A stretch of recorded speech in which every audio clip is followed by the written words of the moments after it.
Autre chose dans cette édition du journal, le Conseil des ministres approuve la décision de réalisation de l'étude de faisabilité de la mise en place du système national d'identité digitale avec le financement de la Banque africaine de développement. Cette étude de faisabilité est une recommandation de cette banque africaine. Outre cette question, d'autres sujets ont été également abordés au cours de cette 19e réunion de Conseil des ministres présidée ce vendredi à la Cité de l'Union africaine par le président de la République. Les détails avec nos confrères de la presse présidentielle.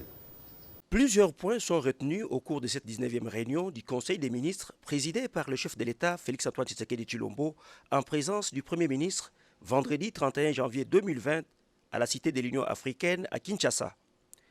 Il s'agit entre autres de la communication du président de la République sur certaines questions d'actualité, de points d'information sur l'État et l'administration du territoire national par les vice-premiers ministres, ministre de l'Intérieur, et sur la situation sécuritaire par le ministre de la Défense nationale, ainsi que l'approbation d'un relevé des décisions prises lors de la 18e réunion du Conseil des ministres du vendredi 24 janvier 2020. Les dossiers relatifs notamment à l'étude des faisabilités sur la mise en place d'un système national de l'identification digitale, SNID, en République démocratique du Congo, sur le financement de la BAD, Banque africaine de développement, aux problèmes des étudiants congolais vivant au Burundi, menacés de rapatriement forcé en République démocratique du Congo, à l'organisation de la 36e session du Conseil national de travail